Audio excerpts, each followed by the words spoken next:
सबसे पहले तो साबिर भाई को बहुत बहुत मुबारकबाद हो और इतना अच्छा लगा कि फिल्म कंप्लीट हो गई और मुझे बड़ी खुशी हुई। मैं थोड़ा सा लेट हो गया मैं, लेकिन साबिर भाई को मैंने बोला था कि मैं 6 बजे तक पहुंच जाऊँगा, मेरे ख्याल में डॉट टाइम पे मैं पहुंचा। तो खुशी इस बात की है कि फिल्म रिलीज हो रही, सबसे बड़ी बात। फिल्में तो बन जाती हैं और न जाने कितनी फिल्में बनी हैं, लेकिन रिलीज़ होना बड़ा मुश्किल हो जाता है। तो रिलीज़ हो रही है फिल्म, इसकी बहुत खुशी है और मेरी तरफ से बहुत बहुत दुआएं, शुभकामनाएं, मुबारकबाद, सारी चीज़ें। फिल्म टाइम पे रिलीज़ हुई है और बहुत ही गिवन डेट्स पे इन्होंने शूटिंग कंप्लीट की है, सबसे अच्छी बात है। और बहुत ही स्मूथ शूटिंग हुई है।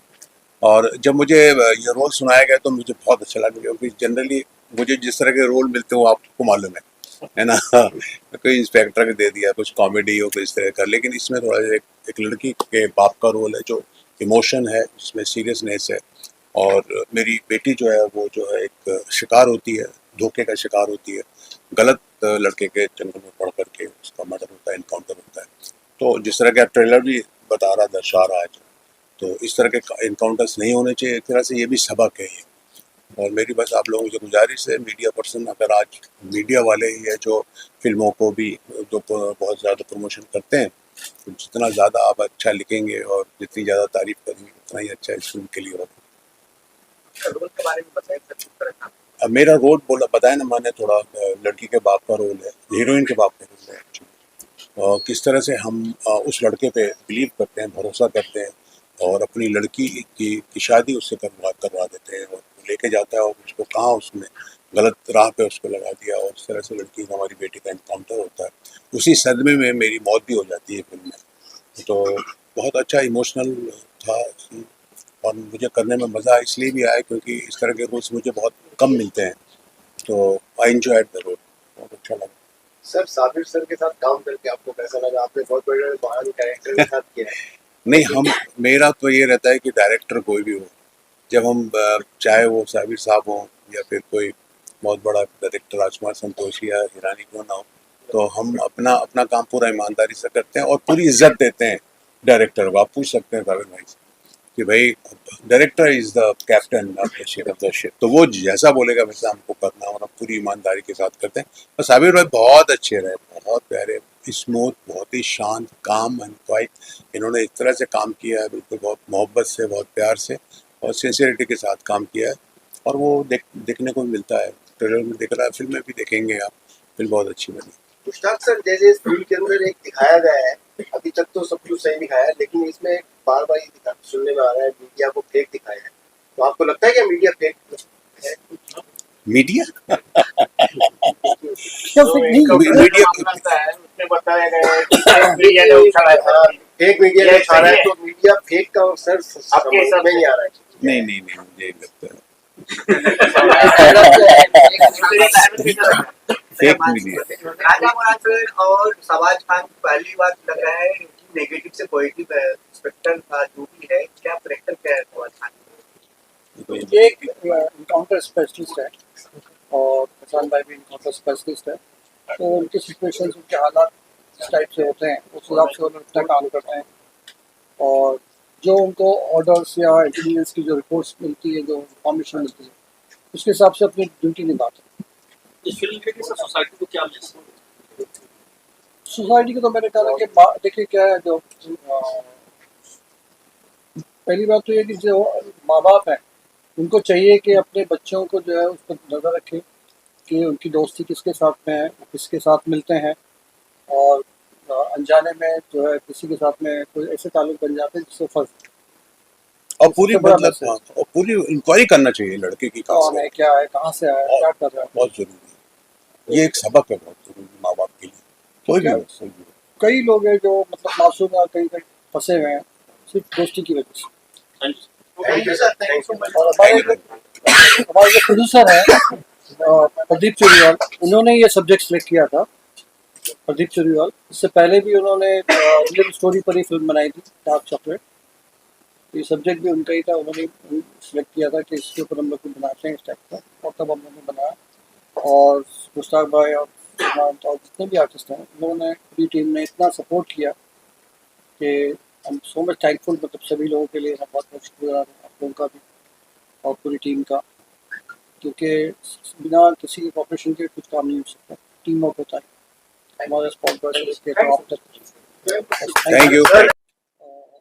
ये जो कहानी है, इसका बैकग्राउंड जो है, बैकड्रॉप है, वो गुजरात का है, और इस वजह से हम लोगों ने कुछ पोर्शन गुजरात में शूट किया और कुछ बॉम्बे में शूट किया। इसलिए इसको हम लोगों ने 2 लैंग्वेज में बनाया, क्योंकि वहाँ पर हम लोग काफ़ी सिंगल स्क्रीन को भी हम लोग कवर कर सकते हैं, क्योंकि अब जो है वहाँ पर मतलब काफ़ी इंटीरियर में जो है मल्टीप्लेक्स वगैरह तो है नहीं, इसलिए हम लोगों ने सोचा इसको गुजराती में ही बनाता है, और हिंदी तो है ही, मतलब हिंदी में काफ़ी तक कवरेज होता है। तो जैसा टाइटल है द रियल एनकाउंटर, तो एनकाउंटर किसका हो गया है और किससे इंस्पायर्ड है ये कहानी, इसके बारे में कुछ बताइए। देखिए, ये एक इनकाउंटर हुआ था गुजरात में, जो काफ़ी मतलब चर्चा में रहा, और करीब करीब 8-10 साल तक उसके केसेस वगैरह चलते रहे। तो उससे इंस्पायर्ड होकर हम लोगों ने एक ड्रामेटाइज किया कहानी को, और हमारे प्रोड्यूसर है, उन्होंने कहानी बनाई, उनका ही आइडिया था कि इसको ड्रामेटाइज करते हैं कि किस तरीके से जो है आपके जो इंस्पेक्टर्स होते हैं, जो फील्ड में काम करते हैं, जो इनकाउंटर करते हैं, उनके पीछे जो कंट्रोल रूम में होते हैं, और फिर पॉलिटिकली क्या क्या प्रॉब्लम्स होते हैं। तो हर एक की सिचुएशन अपनी अपनी अलग होती है। तो कोशिश की हम लोगों ने कि उन लोगों के कैसे कैसे क्या क्या प्रॉब्लम्स होते हैं, उसको दिखाने की कोशिश की। तो ये एक जो इनकाउंटर से उससे इंस्पायर होकर हम लोगों ने इसको दिखाया। मैं सर, आपने बहुत इम्पोर्टेंट रोल है आपका फिल्म में, किरदार के बारे में कुछ बताइए। किरदार, हाँ, कमिश्नर अभिनेता एक ऐसा होता है जो हर किरदार निभाना अच्छी तरह से। साबिर शेख जो है मेरे बहुत ही पुराने दोस्त हैं, जब मैं इंडस्ट्री में नया नया आया था तब ये मुझसे मुलाकात किए थे, लेकिन 30 साल के बाद, 30-32 साल के बाद मैंने इनके साथ पहली बार काम किया है। इन्होंने मुझे रोल बताया, एक कहानी ऐसी जिससे, जो जब इन्होंने टाइटल बताया कि रियल इनकाउंटर, तो मैंने कहा ये तो तकलीफ आ जाएगी। तो बोले नहीं, ये हम लोग इंस्पायर हो रहे हैं एक इनकाउंटर से। तो मैंने कहा फिर ठीक है, करते हैं। तो जब रोल मैंने सुना तो मुझे अच्छा लगा, और आप सब लोग तो जानते हैं कि जब इस तरह की कहानी होती है और पुलिस वाले जब इसको अंजाम देते हैं, वो मजबूरी में हो जाता है। जैसा मेरे किरदार में आपने देखा होगा कि ऑर्डर तो मैं देता हूं, लेकिन अब मजबूरी ऑफिसर्स के सामने क्या होती है, उसके वजह से वो इनकाउंटर कर लेते हैं। तो आप लोगों को नहीं कह रहा हूं, लेकिन दूसरे और भी मीडियाज होते हैं जो छोटे मोटे होते हैं, वो इसको इतना उछाल देते हैं, इतना उछाल देते हैं कि हमारी जो पब्लिक है, हमारी जो ऑडियंस है, वो इसमें खो जाती है और उसको वाकई रियल समझ लेती है, जबकि ऐसा होता नहीं। तो बस यही चंद बातें हैं जो देखनी पड़ती है, लेकिन मीडिया वाले बहुत ज्यादा उछाल देते हैं, इतनी सी बात को बड़ा कर देते हैं। तो वो जो ऑडियंस में बात फैलती है, होता है ऑफिसरों से गलती होती है, मारना किसी और को चाहते हैं, मर कोई और जाता है, लेकिन उनकी भी तो अपनी जिम्मेदारियां होती है ना, उनकी भी तो अपनी फैमिली होती है, वो अपने आप को बचाएंगे पहले। आप लोगों ने, सबने फ्लाइट में सफर किया है, फ्लाइट में कहते हैं ना कि दूसरों की सहायता करने से पहले अपनी सुरक्षा का इंतजाम पहले करें। उसी तरह की थी हमारी पुलिस भी होती है, पुलिस अच्छा करना चाहती है, और इसी जरिए, कहानी के जरिए हम लोगों ने बताने की कोशिश की है कि भाई ये एक इनकाउंटर था, रियल बनाया गया नहीं है, और था, उसको हमने बोलते हैं ना कि थोड़ा सा ड्रामेटाइज करके, स्क्रीन प्ले करके अच्छे से बना के आप लोगों के सामने पेश किया है। कहीं ना कहीं ईश्वर जहान वाला मैटर है, उससे रिलेट करता है गुजरात का बहुत फेमस एनकाउंटर। नहीं, ये किसी से कोई किसी से कंसल्ट नहीं होता है। इशरत जहां तो बहुत बड़ा है, उसको हम लोग कहाँ ला सकते हैं स्क्रीन पर। तो ये किसी से इंस्पायर्ड मतलब नहीं है, काफी चीजें हमने उसमें मिक्स एंड मिंगल अप करके अपने हिसाब से कहानी बनाई है, ड्रामेटाइज किया है। किसी ना किसी एक की तकलीफ है, एंटरटेनमेंट वैल्यू। ये फिल्म देखने के बाद आप लोग अपने हिसाब से खुद ही बता, टच किसी का नहीं है, टच किसी अगर किसी कोई के comment घर का कोई बेचारा एनकाउंटर में चला जाता है तो वो अपने से जोड़ लेता है, तो ऐसा किसी से कोई कहानी किसी से जुड़ी नहीं, अलग। अनिल सर, आपकी गाड़ी चल रही है, गाड़ी को हम रोकना है, उसके रोकने के लिए क्या कर रहे हैं आप लोग? क्या- गाड़ी को रोकने के लिए ब्रेक, ब्रेक के लिए ब्रेक ऑयल, लुब्रिकेशन, सब कुछ लगता है। अब बेसिकली पॉलिटिक्स गेम ही ये है कि कैसे किसी की गाड़ी चलाई जाए और कैसे किसी की गाड़ी रोकी जाए। बहुत इंटरेस्टिंग गेम है, बड़ा इंटरेस्टिंग कैरेक्टर था, जो कि पॉलिटिशियन बनने में बहुत मजा आता है, पावर की फीलिंग आती है। जैसे जज की चेयर पे बैठ के जज फील होता है आपको अपने पावर की, कि इसको आप जेल भेज सकते हैं, छोड़ सकते हैं, वो एहसास होता है। वैसा ही इस फिल्म में काम करके बहुत मजा आया। साबिर भाई से तो बहुत पुरानी पहचान है, जब इन्होंने कहा कि आपको आना है और अपने को ये करना, हमने कहा जरूर करेंगे। और वाकई अच्छी लाइनें थी, अच्छे डायलॉग थे, अच्छा सीन था, मजा आया। काफी कुछ काम एक एक्टरों का बहुत आसान कर दिया था साबिर भाई ने, क्योंकि कई लोग चाहते हैं कि यार इधर से टेक लो, उधर से टेक लो, इधर से टेक लो, कम से कम 8 टेक देने होते थे। बट मैंने जब साबिर के साथ हमने काम किया तो हमें ऐसा नहीं लगा कि यार हम काम कर रहे हैं, हंसते खेलते आए, एक चाय पिए, जो चुस्की किए, भाई शॉट दिए, चले गए, बोले हो गया, हाँ सर हो गया, फिर नेक्स्ट वही गुजराती में बोलना। जब आप फिल्म प्लान कर लेते हैं, आपके माइंड में फिल्म होती है एक मेकर के, तो आपको पता है इस सीन में मेरे को इतना चाहिए, तो आप उतना ही लेते हैं। हाँ, जब आपको नहीं पता, जो आजकल टीवी में होने लग गया है कि साहब आप कैमरा ऑन, इस एंगल से पूरा शॉट लो, इस एंगल से पूरा शॉट लो, पूरा made low, that is not direction. Direction is knowing what you want, taking that much and leaving the rest behind. थक जाता है एक एक्टर जो है ना, वो थक जाता है, लेकिन इनके साथ काम करके हमको थकान महसूस नहीं हुई। हम आते थे, सीन करते थे, चले जाते थे, फिर हमने कहा कि भाई कोई रिटेक देना है, बोले नहीं नहीं हमारे पास है, तो बस ऐसे से हंसते खेलते बन गई फिल्म। बेसिकली क्या है कि मैं एडिटिंग से हूँ और मेरे डैडी भी जो है एडिटर थे, वाडिया मूवी टाउन में काम किया करते थे। मतलब मेरे ख्याल से 1942 से लेकर 82 तक तो उन्होंने काफ़ी फिल्में की। शेख इस्माइल नाम है उनका।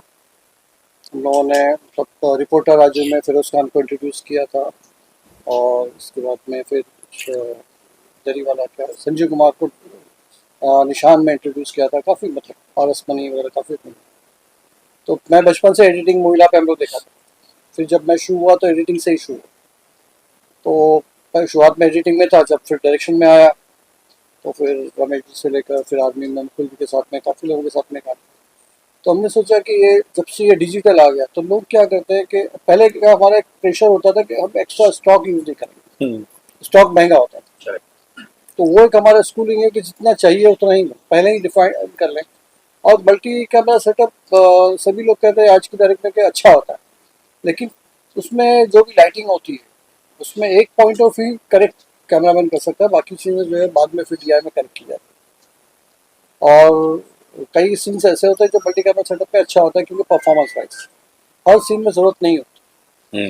अगर हमारे आर्टिस्ट अच्छे हैं और अच्छी परफॉर्मेंस कर रहे हैं तो मल्टी कैमरा सेटअप में इमोशनल सीन्स वगैरह है तो रिटेक मैच नहीं होती, वो ठीक है। लेकिन हर जगह यूज़ करने का कोई मतलब नहीं आता, जिसमें पूरे पूरे सीन्स वाइड में भी ले रहे हैं, मास्टर में भी ले रहे हैं, फिर क्लोज में भी ले रहे हैं, उसमें टाइम वेस्ट होता है। और फिर ये होता है, मैंने एक चीज़ ये देखा, जितने ज़्यादा टेक होते हैं तो आर्टिस्ट थक जाता है। 2 या 3 टेक 4 टेक तक तो ठीक है, लेकिन उसके बाद में जब वो आर्टिस्ट होता है तो उसकी थकान जो है वो स्क्रीन पे दिखती है। लोग हर एंगल से जो अलग अलग मतलब शूट करते हैं। साबिर सर, एक फिल्म आई थी चोटी LLB करके, जिसमें सेम मल्टी तरह कैमरा का सेटअप मुद्दा किया। उठाया गया था, तो क्या उससे कुछ अलग होने वाली है फिल्म, या फिर नहीं क्या- देखिए, क्योंकि वो चीज ऑलरेडी लोग देख चुके हैं, तो क्या अलग होगा इस फिल्म के अंदर? देखिए क्या जॉली LLB का कंटेंट अलग था, सब्जेक्ट अलग था, और उसमें जो उन्होंने किया है वो उस सब्जेक्ट के साथ। हमेशा क्या होता है कि मैं कभी भी किसी को मतलब ये टाइप नहीं होना चाहिए, क्योंकि हर सब्जेक्ट के लिए देखिए पहले के लोग जैसे हम लोग सब्जेक्ट के हिसाब से स्टॉक यूज़ करते थे, सब्जेक्ट के हिसाब से कैमरा टेकिंग और टेकिंग यूज़ करते थे। ये जॉली LLB का उसका अपना थॉट था, उसके हिसाब से उन्होंने किया है। हम लोग जो है अभी जैसे इसमें एक्शन भी है, गाना भी है और बाकी सब चीज़ें भी हैं, तो इसका थॉट अलग है। अगर कोई हम लोग जैसे अभी मैंने 2 फिल्में की थी, एक डबल क्रॉस, एक करार। तो करार में हम लोग क्या मतलब उसमें पूरी फिल्म का कलर हम लोग डीओपी के साथ में बैठ के डिसाइड करते हैं कि फिल्म को क्या कलर करना है। पहले भी ये होता था कि हम कौन सा स्टॉक यूज़ करेंगे, कहीं और यूज़ करना है, कहीं गेवार्ड करना है या कहीं टेक्निकल करना है, तो उस हिसाब से फिल्म का बेस डिसाइड होता था।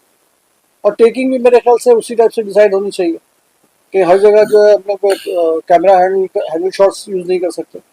कई फिल्में कई सब्जेक्ट रिक्वायर्ड करते हैं कि सटल हो, तो ये चीज़ें हैं। तो वो अलग अलग टेक्निक डिपेंड ऑन सब्जेक्ट है। अगर पीरियड ड्रामा कर रहे हैं तो वहाँ की टेक्निक अलग होगी, अगर थ्रिलर करेंगे तो उसकी टेक्निक अलग होगी। मतलब टाइप कास्ट नहीं होना चाहिए कि मैं अगर डायरेक्टर हूँ तो मेरी फिल्म ऐसी ही होनी चाहिए। सब्जेक्ट जो डिमांड करता है उसके हिसाब से। सर ये जो आपने पिक्चर बनाई है, ये मैसेज किस लोगों को देना चाहते हैं, क्राइम पर है या? देखिए ये बेस तो क्राइम है।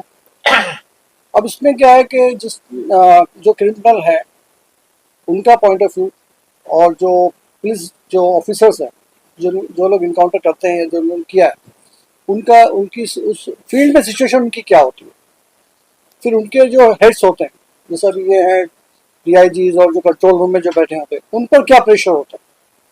और फिर इतना सब कुछ होने के बाद में अपनी जान पे खेल के लोग जो भी काम करते हैं और उसको फिर सर्टिफाई जो भी करता है मीडिया या और भी लोग हैं, और फिर उसको कैसे पॉलिटिसाइज किया जाता है। तो इसका मिक्सचर है ये फिल्म। दिखाना यही चाह रहे हैं कि किया है हाँ कभी कभी सर जो क्राइम में रियल रियल इनकाउंटर की जगह सब फर्जी इनकाउंटर हो जाता है, तो इसमें नहीं, सर कितना है? सुनिए मैं क्या बता रहा हूँ आपको, कई बार क्या है, मैंने ये कह रहा कि फर्जी इनकाउंटर वाली बात जो है, एक छोटी सी बात बताता हूँ। हम लोग पहले एक न्यूज देते हैं कि आज एक आदमी को पकड़ा जो टेररिस्ट है या जो क्रिमिनल है। अब वो अरेस्ट होगा, केस होगा, तब पता चलेगा कि वो क्रिमिनल है या नहीं। हम कभी ये न्यूज नहीं लिखते कि एक नागरिक को पकड़ा, तो सर्टिफाई तो पहले ही आपने कर दिया। आपने कभी ऐसा सुना कि आपने भाई एक घर के ऊपर हमला बोल दिया, वहाँ टेररिस्ट है, तो ये पता कैसे चला? तो अगर आप हेडलाइंस को आप देखिएगा तो ये तो जब 2 साल 3 साल जब भी केस चलेगा उसके बाद पता चलता है कि वो बाइज्जत बरी हो। तो हम कैसे उसको फर्स्ट न्यूज में हम लोग सर्टिफाई कर सकते हैं? सर एक चीज बहुत अच्छी ऑब्जर्व की मैंने, जो बुलेट की शॉट्स है बहुत रियलिस्टिक लग रहे थे। इसके लिए कुछ खास तैयारियां की गई क्या, ऐसी हो गया? नहीं, बुलेट्स हम लोगों ने रियल मतलब यूज किए हैं, जो है मोस्टली जो है, और बहुत पुराने हमारे से मैं एक्शन में के राम साहब के साथ में 6-7 साल रहा हूँ, राम शेट्टी के साथ में। कुछ पोर्शन मैंने शूट किया एक्शन, और बाकी सिराज भाई वो भी राम शेट्टी के साथ में रहे। हम लोगों ने काफ़ी फिल्में की साथ में। मैं डायरेक्शन में था उनके साथ में, आदमी वगैरह किए हम लोगों ने, गद्दार किए, उसके बाद में फिर उससे पहले भी फिल्में AK-47 की, तो थोड़ा बहुत एक्शन का थोड़ी बहुत सीखा उससे। सर इसके फिल्म में केवल एक्शन देखने म्यूजिक कितने हैं? म्यूजिक एक ही गाना रखा है हमने, क्योंकि थोड़ा सा एक ही आइटम गाना रखा है हमने थोड़ा सा रिलैक्सेशन के लिए। क्योंकि ओवरऑल जब हम लोग पिक्चर का ग्राफ देखते हैं तो थिएटर में साइकोलॉजिकली आदमी पर प्रेशर बहुत ज़्यादा हो जाता है। तो सिचुएशन ऐसी थी कि, और जितने भी लोग क्राइम करते हैं तो क्राइम से पहले भी वो लोग रिलैक्स अपने आप को करते हैं। जितने भी सपोज लीजिएगा कि काउंटर किलर मतलब क्या उसको बोलते हैं, एनकाउंटर स्पेशलिस्ट बोलो, या जितने नहीं जो भी क्रिमिनल भी होते हैं ना, जो पेड होते हैं, तो वो लोग अपने आप को रिलैक्स करने के लिए कुछ ना कुछ इंजॉयमेंट के लिए कुछ करते हैं। क्योंकि 24/7 वो लोग वो सोच नहीं सकते कि हमको जाना है, अटैक करना है, वो अपनी अपनी लाइफ में भी कुछ ना कुछ इंजॉय करने के लिए रिलैक्सेशन के लिए करते हैं। तो उसलिए एक गाना डाला। सर फिल्म कहीं ना कहीं एंटरटेनमेंट का बहुत बढ़िया माध्यम है। आप खुद मानते हैं कि फिल्म में एंटरटेनमेंट भी होना बहुत जरूरी है। तो फिल्म में केवल एक्शन देखने को मिलेगा, एंटरटेनमेंट देखने को मिलेगा, रोमांस देखने को मिलेगा, या मेलोडीज गाने देखने को देखिए ये क्या कुछ पैकेज परोस रहे हैं सर? मैं क्या बता रहा हूँ इसमें, ये जैसे मैं भी कमर्शियल सिनेमा से ही हूँ, तो उसमें सारी चीज़ें जहाँ पर जैसे पुलिस की जो मैंने देखा कि उनकी बेबसी है वो भी है उसमें। उनको ऑर्डर्स दिए जाते हैं, वो ऑर्डर्स को फॉलो करते हैं, और ड्यूटी को जो ओबे करने के बाद में उनके साथ में क्या होता है, तो ये उनकी एक मजबूरी है। जो लड़की या लड़का जो है उन लोगों के अपने रोमांस और जो भी उनके लाइट मोमेंट्स हैं, और वो किस तरह से उस चीज़ में फंस जाते हैं। क्योंकि अगर वो अपने आप को इनोसेंट भी कहती है तो है तो क्रिमिनल के साथ, तो क्यों है? तो वो एक हमारा एक लाइट पोर्शन है। अच्छा, बच्चे जो है अनजाने में किसी से दोस्ती बना लेते हैं, और उससे जो है माँ बाप को किसी को पता ही नहीं होता कि किसके साथ में कहाँ जुड़े। जैसे ट्रेलर में देखा होगा मेरी बेटी जो है वो अपना मासूम थी, मतलब मेरी बेटी का कोई कसूर नहीं, माँ बाप को पता ही नहीं होता कि वो दोस्ती किसके साथ किसके साथ दोस्ती की, और फिर आप जानते हैं कि गेहूं के साथ गुड़ पिसे आता। तो मतलब एक मैसेज देने की कोशिश की गई है इस फिल्म के जरिए कि माँ बाप को पता होना चाहिए कि उनके बच्चे किसके साथ बैठ रहे हैं, उठ रहे हैं, है ना, ताकि अगर कभी ये सिचुएशन आ जाती है तो उससे अनजान नहीं रहे, उससे क्या कहते हैं कि उससे मालूमात रहे कि भाई हाँ ये, तो वो माँ बाप एक सबक दे सके कि बेटा वो लोग गलत है, ये लोग गलत है। इस तरीके से ये सब मिलजुल के एक सेट बनाया गया। और ऑफिसरों की क्या पोजीशन होती है, पॉलिटिशियंस कैसा दबाते हैं, ऑफिसर्स के ऊपर कितना दबाव होता है, छोटे ऑफिसर्स, बड़े ऑफिसर्स, डीआईजी, उसके ऊपर भी कोई लोग होते हैं, तो ये प्रेशर दिखाने की कोशिश की गई है, काफी फिल्मों में दिखाया गया है, बट सारा मिक्स इसमें हम लोगों ने मिक्स करे ताकि बोर्ड भी दिमाग एक बायस भी नहीं हो, और कोशिश ये की कि हम लोग कहीं इसको कोई किसको लेबल भी नहीं करे कि कौन किस चीज को मतलब। लास्ट में आजकल दो हर शब्द फिल्म मेकर बोलिए। साउथ की ओर कहीं ना कहीं आकर्षित हो रहा है, क्योंकि साउथ की फिल्म काफी ज्यादा चल रही है। तो क्या कारण था जिसके लिए आपका जो रुझान है वो गुजरात की ओर रहा, देखिए जबकि मार्केट बहुत बड़ा साउथ का है? देखिए सुरेश कृष्णा जी जो है साउथ के डायरेक्टर, उनके साथ मैंने कभी जाना, उसके बाद रामन्ना के साथ में तो काफी फिल्म कहा है, मतलब गद्दार हमने की, आर्मी मैंने की, उसके बाद में AK-47 की, तो थोड़ा बहुत जब इतने सालों 6-7 साल 8 साल उनके साथ में रहेंगे तो थोड़ा सा तो मतलब चीज़ें आएगी। बाकी मैं ये नहीं कहूँगा कि मैंने कॉपी किया कुछ। और फिर जो हमारे एक्शन वाले थे वो भी रामन्ना के साथ में एसोसिएट में काफ़ी काम किया उन्होंने। साउथ से एक चीज़ ये सीखी मैंने कि बहुत डिसिप्लिन होता है और काम से काम लोग रखते हैं। काफी हमारे यहाँ बोलना नहीं चाहिए, हर आदमी दूसरे को काम सिखाता है, इससे बेहतर है कि अपना अपना काम करें। तो वो इस वजह से जो है वो लोग बहुत डिसिप्लिन होते हैं। हम लोगों ने काफ़ी साउथ में काम किया। लेकिन सर पहले आप बता रहे हैं स्टॉक पे शूट होता था, अभी डिजिटल पे शूट हो रहा है, तो इसमें हमारा इंडस्ट्री पे कुछ फर्क पड़ा है? फर्क पड़ा ना, बहुत पड़ा। बहुत फर्क पड़ा। देखिए क्या होगा कि सबसे पहली बात तो क्या डायरेक्टर और कैमरामैन इन लोगों के लिए बहुत इजी हो गया कि हमको ये सोचना नहीं कितना स्टॉक का कॉस्ट है। पहली आर्टिस्ट अगर 5 की जगह 6 रिटेक दे तो कोई टेंशन नहीं, आर्टिस्ट अच्छे से अच्छा काम कर सकते। कैमराज हैंडी हो गए, कई चीज़ें ऐसी है कि हम लोग लो लाइट पे काम कर सकते हैं, बहुत सारे बेनिफिट्स हैं उसके। दूसरी बात यह कि हम ऑन द स्पॉट उसको एडिट करके इमीडिएटली ऑन द स्पॉट, मतलब डेवलपिंग प्रिंटिंग का चक्कर नहीं है कि हम लैब में जाएंगे डेवलप होंगे और क्या होगा देखेंगे। VFX के लिए हमारी काबिलियत, देखिए न्यू टेक्नोलॉजी जब मतलब जब शुरुआत में मैंने मीडिया कंपोजर सीखा था तो लोग बोल रहे थे कि ये नहीं होगा, कोडेक कंपनी आएगी, इतनी बड़ी कंपनी थोड़ी बंद हो जाएगी। लेकिन क्योंकि फॉरेन में आ चुका था, फिर मैं ग्राफिक्स के लिए कुछ कोर्सेज वगैरह की, तो आज जो है उसके बहुत सारे बेनिफिट्स ऑन द स्पॉट। आप यू कैन विजुअलाइज एनीथिंग, आप जो है आपका विजुअलाइजेशन जो है बहुत बढ़ जाता है, तो बेनिफिट तो है। Thank you sir, thank you so much and all the best. अच्छा इंडियन इंस्पेक्टर भी है। Real inspector. मेरा नाम आप- अरुण कुमार शर्मा है और मैं secret services CSF 25 years government में रहा, उसके बाद धीरे लेके अभी चीफ सिक्योरिटी अफसर एयरफोर्स। मैंने कभी फिल्म इंडस्ट्री में भी नहीं काम किया था, तो मुझे मौका दिया गया, तो मैंने साबिर साहब का धन्यवाद कहूँगा कि हमने रियल तो पिस्टल वगैरह की है, कमांडो स्कोर्स की है, फायरिंग की है, लेकिन जो सर के साथ मजाक काम करने में आया बिल्कुल भी 1% दिक्कत नहीं आई। जैसे सर 5-5 शॉट देने की जरूरत नहीं पड़ी, हमारा एक सीन में 2 सीन में ओके थी। तो बाकी फिल्म के अंदर जो मेरा अनुभव है ये सबको पसंद आएगी, इसमें बहुत शिक्षा भी है। और जैसे सर ने बताया कि पेरेंट्स को पता होना चाहिए कि बच्चे किससे मिल रहे हैं। एक एग्जांपल बता रहा हूँ, आप जुए घर में या कहीं रंडी घर में जाते हैं, पुलिस वहाँ पे रेड मारती है, चाहे आपने वहाँ पे शामिल होना हो, लेकिन वो सबको उठा के लेके जाए। तो इसलिए अपने फिल्म के थ्रू मैसेज आएगा कि अच्छे दोस्तों से दोस्ती करें और आपके पेरेंट्स को आपकी गतिविधियों का पता होना चाहिए। अगर वो बच्चे कहीं गलत भी हैं तो उसके पेरेंट्स गाइड करें। Thank you. हमारे साथ ही थे, सब रिहर्सल करके आज भी रिहर्सल। सर आप बताइए इस फिल्म में आपका क्या किया? मेरा इस फिल्म में एक टेररिस्ट का किरदार है और अब स्टोरी क्या बताऊं मैं, काम करके मेरे को बहुत अच्छा लगा और आप देखेंगे तो आपको भी अच्छा लगेगा। साबिर सर बहुत सीनियर है बहुत और उनके साथ आपको काम करके कैसा? बहुत ही अच्छा लगा। मुझे इतना सीखने को मिला कि जब मेरा शॉट नहीं भी होता था तो भी मैं 4 घंटे 5 घंटे और मेकअप के साथ कॉस्ट्यूम के साथ रेडी रहता था और मैं ऑब्जर्व करता था सेट पे, क्योंकि सर का काम करने का तरीका और ये इतने सीनियर हैं तो ये बहुत सौभाग्य की बात है। और मैंने इतना सीखा है इस फिल्म से, इतना सीखा है और सर से पर्सनली इतना सीखा है। मेरा एक्सपीरियंस बहुत अच्छा था। अच्छा, मैं इस फिल्म में अब्बास का कैरेक्टर कर रहा हूँ, जो कि जो हीरोइन है मुस्कान, उसका भाई, बड़ा भाई। और ये एक अलग सा रिलेशन है भाई बहन का। बहन का जितना अपने फैमिली के साथ नहीं है, मॉम डैड के साथ, उससे ज़्यादा रिलेशन, मतलब एक बॉन्डिंग भाई के साथ। तो बहुत ही अच्छा लगा इस फिल्म में काम करके। और साबिर सर के साथ तो फिर क्या ही बोलूँ, बहुत ही मतलब ये क्लियर थे अपने कोई भी शॉट के लिए। कभी भी एक भी एक्स्ट्रा शॉट इन्होंने नहीं लिया, जो जितना लेना है उतना ही लिया। तो बहुत कुछ सीखने को मिला और ये मेरा पहला फिल्म है इनके साथ, पहली फिल्म है, तो अच्छा लगा। कि भाई का रोल जो है ना इनका बहुत इम्पोर्टेंट था कि